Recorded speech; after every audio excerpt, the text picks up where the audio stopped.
process. It's just gathering data, and that's going to be important because I think it's important to look for data in places we're not currently looking for data. And I'll share that in a minute. And then the last one is, how do we modify the program or courses based on the data we receive? What's sometimes called closing the loop. So we have these data, what do we do with them? Because again, the worst reason to collect data is to give it to an accreditor. Okay? Because the accreditor is going to put it in a file somewhere never to be seen again. How do we leverage that? If we find out that of our 5 outcomes of our course, they do great on 1, 2, 3, and 5, well, why isn't 4 working? How do we modify that? Or we discover, yeah, they're meeting 5, but not really in the way we would like to. Can we modify that? So how do we use the data to our advantage, both at the course level and at the program level? Does this make sense? Okay. And I'm sure I'm covering ground that you've already covered, but I want to make sure when I'm communicating, A leads to B, B leads to C, C leads to D. If I assume you know E and I jump to F, then I've missed everybody who didn't know E. And then when I skip G, I've missed them, and before you know it, I'm talking to myself. And even I'm not excited about that. So, yes? I'm sorry. When you say leverage, Sure. what do you mean? Okay.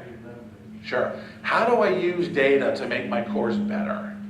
Rather than just saying, I now know that 80% of my students understand this concept.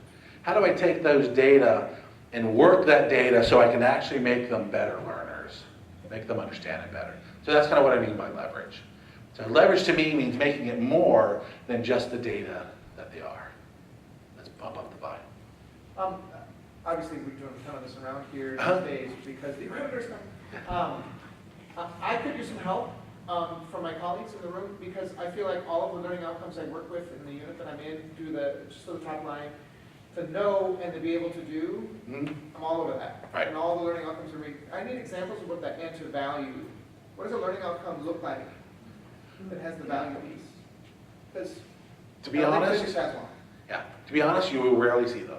Okay. I put them in there because this is something that we all value. We want our students to think and care about things, but they're really hard to measure. Yeah. Okay, and so we tend not to.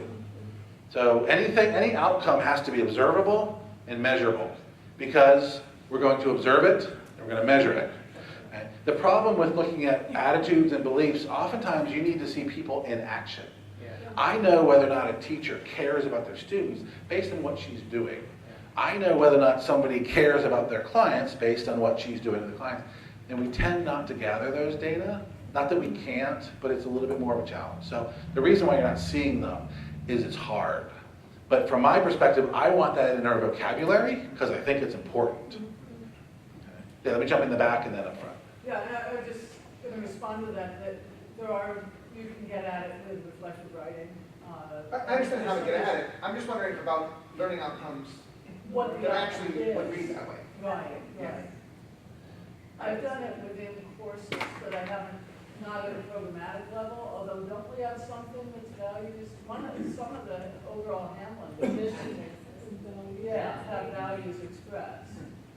And I do it more overtly in certain things, like conservation biology, Sure. where values are Sure. inherent to the discipline. Yeah, that makes perfect sense. Yes, sir. I was going to say maybe your methodology that you value, the scientific method, for example, as a value that you would probably say among the students to have to understand. So sometimes it's disciplinary in that respect. Yeah. And sometimes it's looking at things in a different way. We tend to look relative to what they can do and kind of create. Yes. I was just going to point out something that's always blown my mind at the University of Minnesota. One of their 7 student learning outcomes is appreciation of ambiguity. Like that people need to be able to understand the value of that for learning in complex situations. It's super abstract as a value. How do you measure? Partly by assessing how well students are able to appreciate ambiguity, which you can ask for, you can say, what would you, adjudicate, here's an ambiguous situation.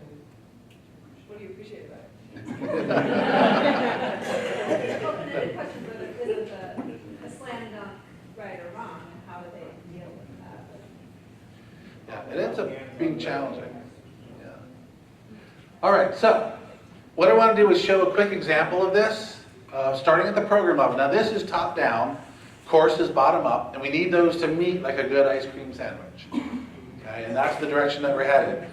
If you don't like that, peanut butter and jelly, or use your metaphor of choice. Okay, so we're going to start at the program level. In this case, we're looking at a biology major, and this is from the University of Hawaii at Manoa. Okay. So for them, in their biology course, bless you, they have 2 academic program goals.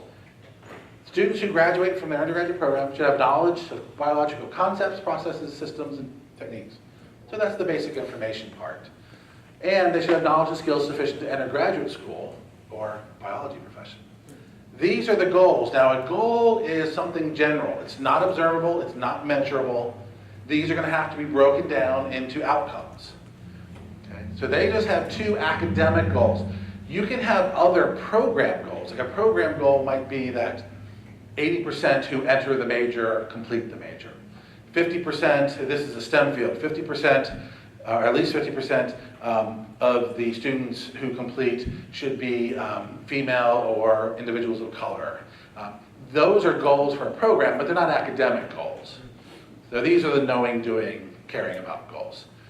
So they have 2. Those are kind of uber level. So you can see the first one is kind of all of the knowledge stuff. And the second one is, what then can you do with it? Okay, I can get a job, or I can go to graduate school. So then they have to break this down into outcomes. These should be measurable, and these should be observable. So they have 5 of them. Outcomes. If you get more than about 3 to 5 3 to 5 goals, you have too many. If you get much beyond 3 to 5 outcomes, you're going to cause yourself a headache. Remember, every outcome you have in a program has to be measured, has to be evaluated, has to be interpreted. So in your program, if you have 20 of these, then you're collecting 20 sets of data that you have to interpret. So just kind of keep that in mind. The other thing is realize we will never assess and evaluate everything. Okay, we would have to teach a day and assess a day or 2, and then teach a day. So we sample. Again, we're going back to doing research. I'm going to sample a certain number of concepts and ideas and processes, whatever it may be. And from that, I'm going to infer. Because we can't see learning directly.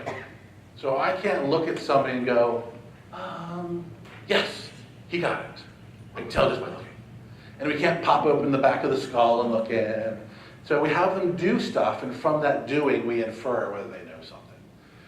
So, for biology majors at University of Hawaii Manoa, they should be able to describe fundamental biological processes and systems, demonstrate lab proficiency, analyze data and draw conclusions, locate and use scientific literature, and communicate their findings. So, people who graduate from that program should be able to do these.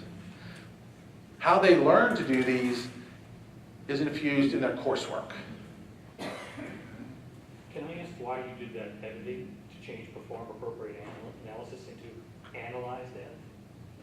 Say that again? You said they need to analyze data. They wrote perform appropriate analysis. I'm just curious if that was an instrumental editing. No, that was just a slip of my brain. Yeah, I was just trying to go from a shortcut. Yeah. So you get to decide. This is you. It's your program. You decide what you want out of your students.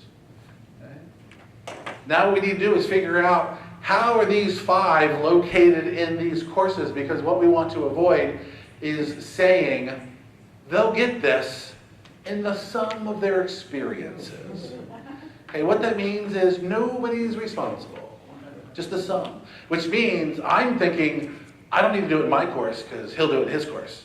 And he's thinking, well, I don't need to do it in my course because she's doing it in his course. What happens is no one does it.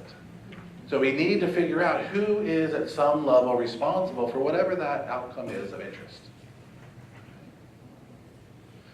We good with that? Okay, so the question is, how do we relate program level outcomes with the courses? Because the courses are the ones that feed up into it.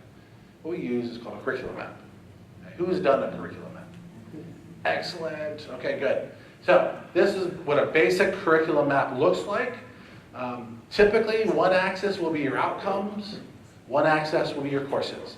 Now, I've looked at some of yours, like those that are coming out of business.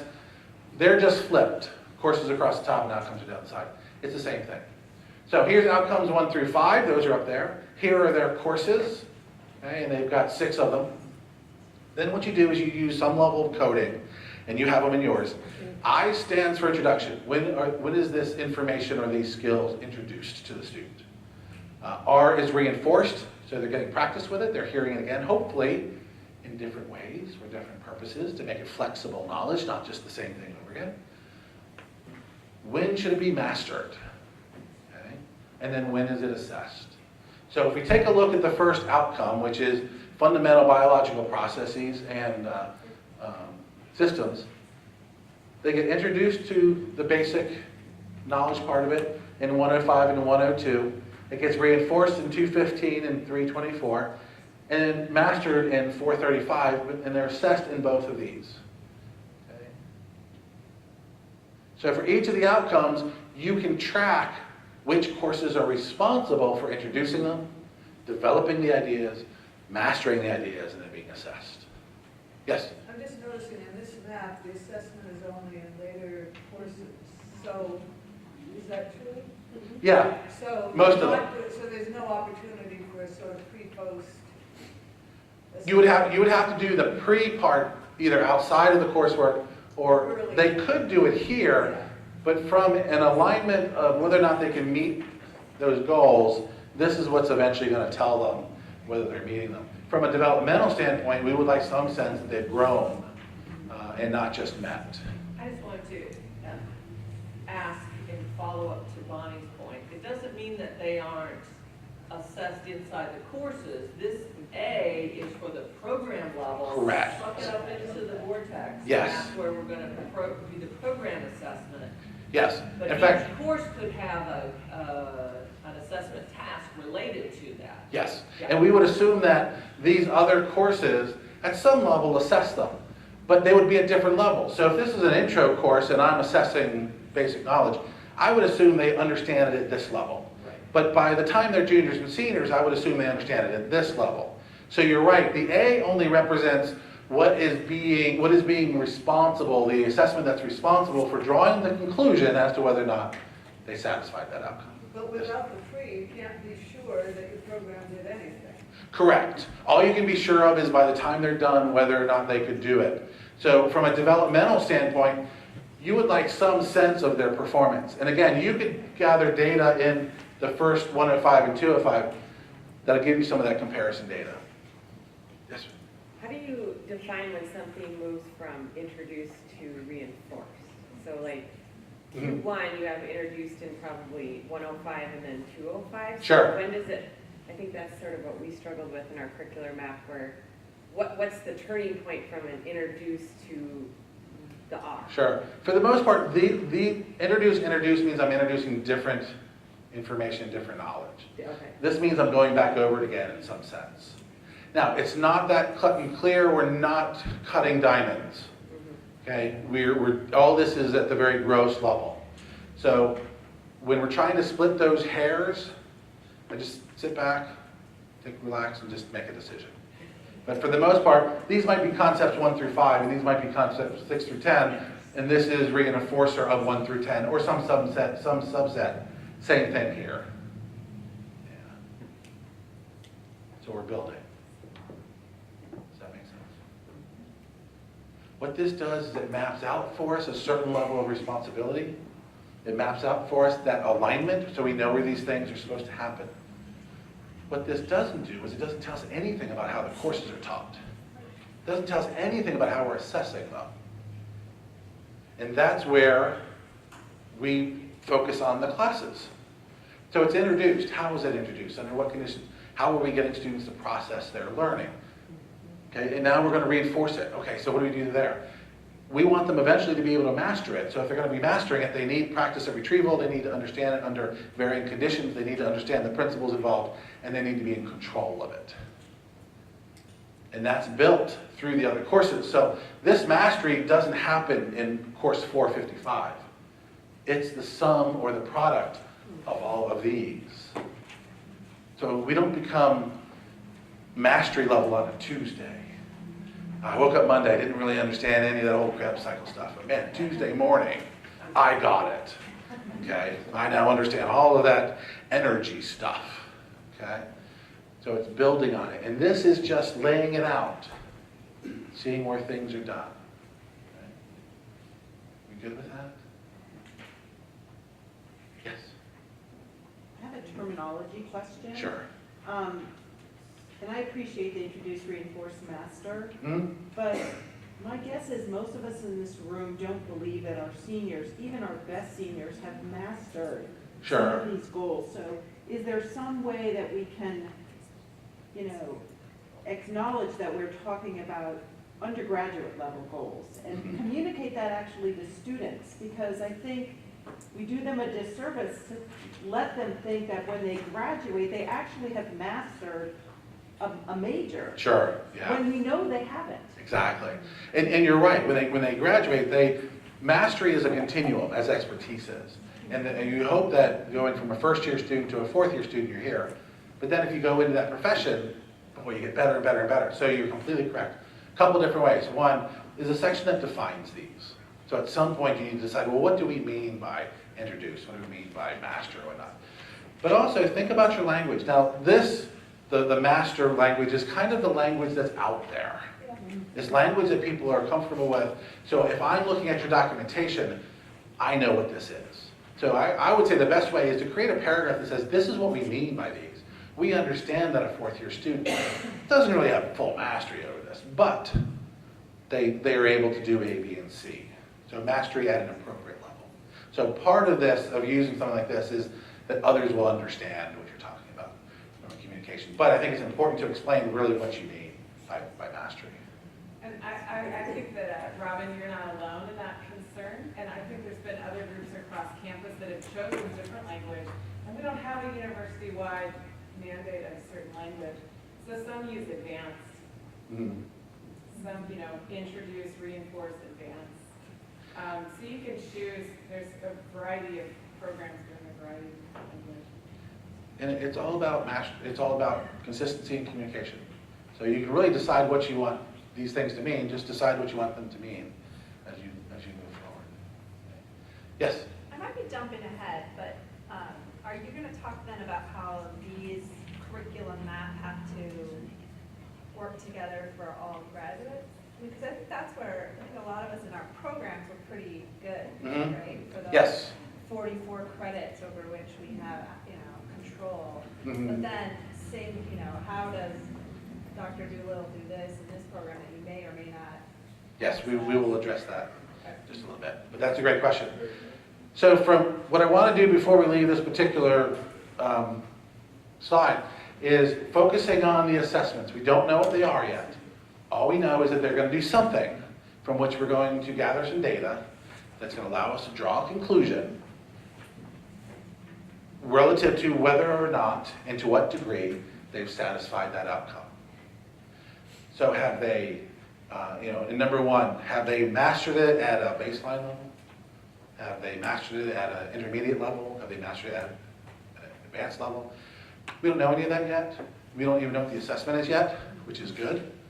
But I want to draw attention to this because we're going to come back to this and I want to connect it to something coming next. So what's important about this is alignment. You should be able to draw a straight line from a goal to an outcome, to an instructional experience, to a performance, to an evaluation of what that performance means.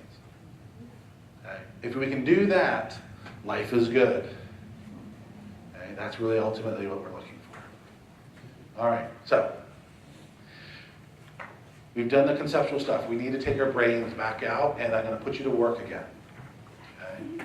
Because you've been sitting there staring at me, and you can only do that for so long.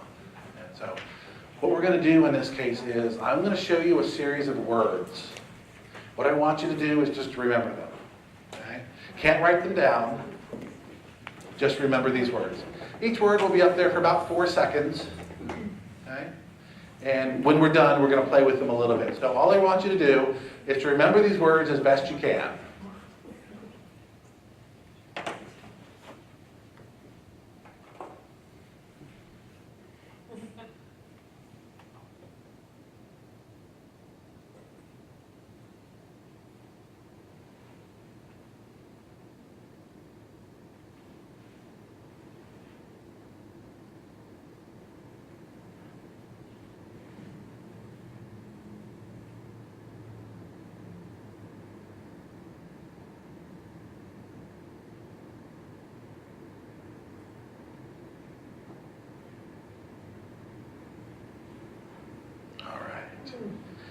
Pretty straightforward. Okay, so let me ask you this. How many people started this with a strategy in mind? People were using strategy. Okay. How many people were using brute force, just repeating them over and over and over again? We do that? Okay, good. Anybody try to use imagery? Okay, good.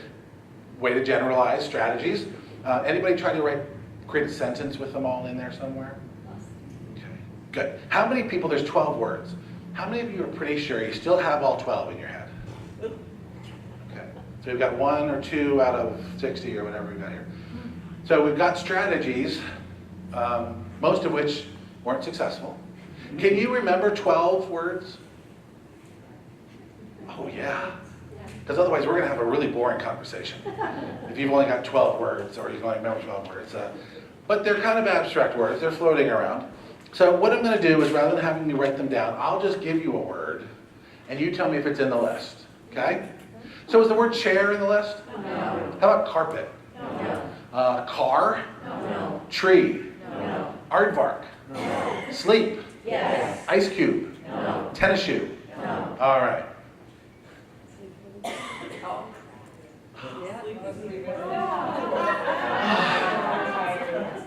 But you were so sure.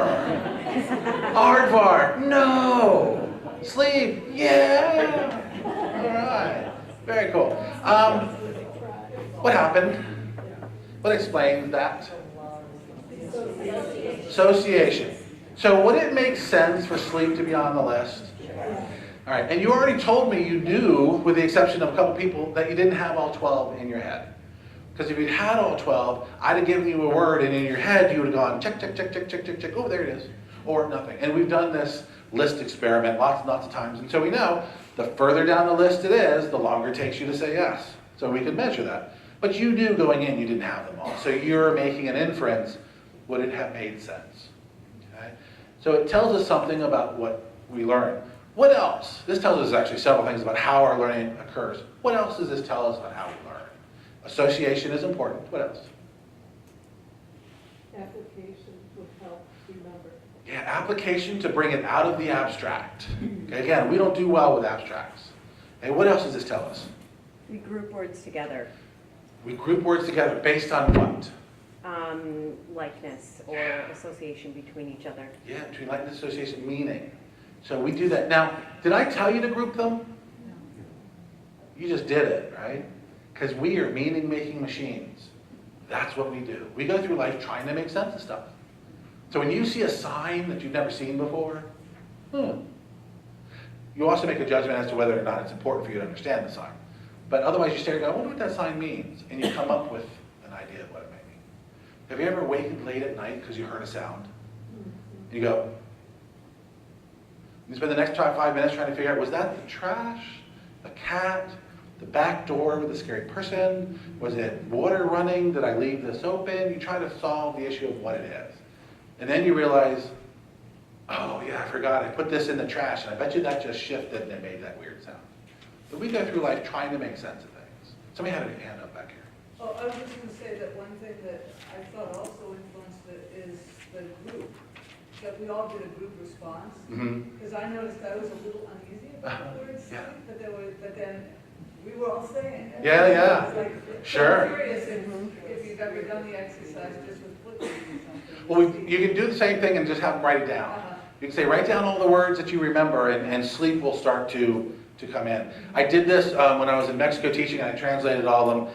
And I was like, oh, sleep. They're like, yeah. And I'm like, no. They're like, yeah. I'm like, no. I'm like, yeah. They're like, no. They pointed and said that word. I said, yeah. They said it means sleep. I said, oh. So a little bit of a communication issue.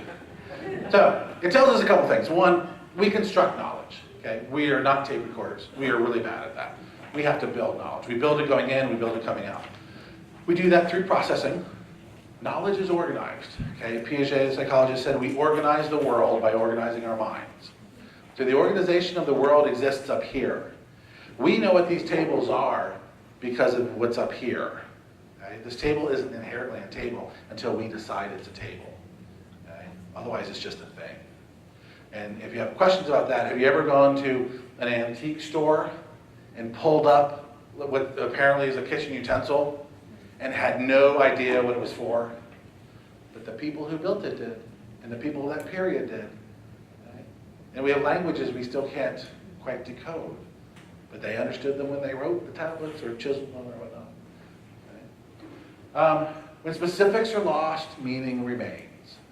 And this is why we get some weird things from students. They remember the gist of something, but not the particulars.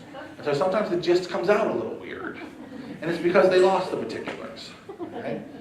Now, sometimes you want the specifics. If I have somebody doing CPR on me, I don't want the general stuff. I don't know, I've seen on TV, they just get on top and they just start pushing. You know, I'm like, yeah, no, I don't think so. Strategies can make us more efficient, and we can assess the effectiveness. So you knew whether you had all that knowledge in your head or not. Okay? For the most part, not. So we learn a lot through this activity, and it tells us a lot about how we come to learn, come to know. Okay? Questions on that? All right. Can I move ahead? Some people are right. Okay. All right, so again, if I walk out of here and I say, so what's the root of learning? And you don't say processing, I'm getting on the plane very depressed. Saying, All right, here we go. So we've talked about program level goals, program level outcomes. We've created our curriculum map, aligning where our outcomes being addressed in which courses, introduced, reinforced, mastered, and assessed. So let's go from the course level and work our way back up. When we start doing basic course design, we need to figure what is the need or the purpose of our course. Now, when I do this at home, sometimes I'll get people pulling something up and going, here's the curriculum guide, it says here we need the course. I said, that's not the need of the course. The need of the course isn't because it's in a guide somewhere. What should students get out of it? And I'm looking for something that's a sentence or less. Okay? And so what I have my faculty do is I say, okay, write down what you see as the purpose of the course. Then ask yourself, why do students need to know that? And they'll back up and they'll give me a refined version. I say, now why do they need to know that? Because the purpose of the course is never the content of the course. The purpose of the course is always where's the content, why, and how. So it's usually about solving problems or whatnot. So I was talking to somebody who teaches in turf grass. And he teaches this class on basically the science of grass. Right? So we're working through it, and finally he stops and he looks at me and goes, the purpose of my class is to grow better grass. I went, there you go. That's your starting point. Everything you do in the class should come back to, we're doing this because I want you to be able to grow better grass. So as we start to say, well, why do they need to know that? We'll eventually get to something short.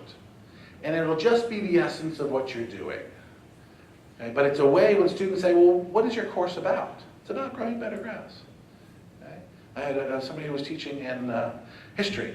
And he was teaching a course that was all primary source driven, where they were reading diaries, there was a Civil War course, diaries and things along those lines. And he said, well, the course is about the personal side of the Civil War. Okay? Not names and dates, not about wars, not about strategy, it was about the personal side. What did it mean to live through this thing? And so he could communicate very quickly. So what's the purpose? Then we figure out, well, what are the goals, general, and what are the outcomes, specific, of the course? And we do that ahead of time. So this ends up forming our expectations. This is the expectation for the course. Okay? Then in here, course happens, and we hope at the end, really we design for the end, that students will learn certain things. And we judge the success of our course, at least at some level, that this aligns with this. Here's our expectations. This is hopefully what they can now do, think about, care about. Okay? So we start off with those two ends. Now, if we start with student learning is based on what? What's the root of learning? Process. Thank you. I can stay, otherwise I can go. Processing, we said there's really 4 general areas of processing, and they are, what's one? Cognitive, affective, behavioral, social. Okay, so we're talking about cognitive, behavioral, social, affective processing, which is active learning or engagement. That's going to lead our students to learn. So then what we need to do is we need to build an instructional environment that fosters these kinds of processing. So we don't throw activities at students to entertain them. We don't do lectures just to have given it to them. we need to figure out a way to get them to process it before they come to class, in class, and after class. So the learning environment, it could be using iClickers, it could be lecture and discussion. I've got no trouble with lecture, by the way. There are times when lecture is the thing to do. I've got this study I just read, it was published 3 days ago. I'm going to talk to you about it, but then after I've lectured for a little bit, I'm going to put you to work. Because I don't want to just lecture about it, I want you to process it. Do you all have scale-up classrooms? Okay, so a scale-up classroom stands for student-centered active learning, and then the EUP depends. It used to mean engineering and undergraduate programs, or engineering in undergraduate programs. Now they've kind of made it generic. What a scale-up classroom is if this were a scale-up room, all the walls would be whiteboards. We would have probably 10 projectors, 1, 2, 3, 4, 5, 6, 7, 8, 9. Okay. We got it, yeah. Okay. All right. Furniture, maybe? What's that? A couple of furniture? Yes, really what you have is you have tables for 9 people. And the table of 9 is really 3 groups of 3.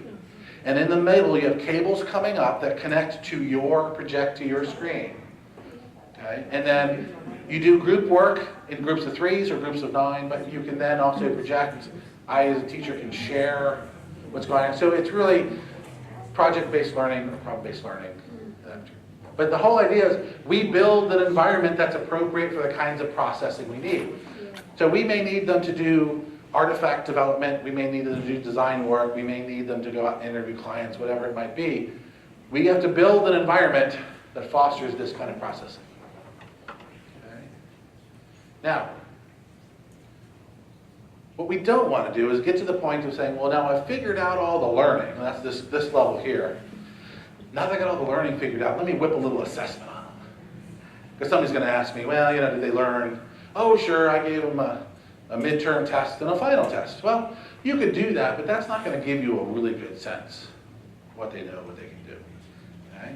Is there another way? So let me give this as an alternative. And again, I've got no problem with multiple choice tests. They serve a function. Okay? But imagine a course for 15 weeks and the final exam is 100 multiple choice. You're not going to get very good data from that. Okay? You're not going to be able to leverage it. We want to know what can students do and what do they know. So if we think about this differently, how can we within our course develop learning activities and they're learning artifacts or learning activities because we're designing them to foster learning. So when my students do an oral explanation, they're not doing that because I need an assessment. They're doing that because that fosters learning. It fosters their ability to summarize what we've done. It fosters their ability to extract what resonated with them. Fosters their ability to organize it in ways that make sense.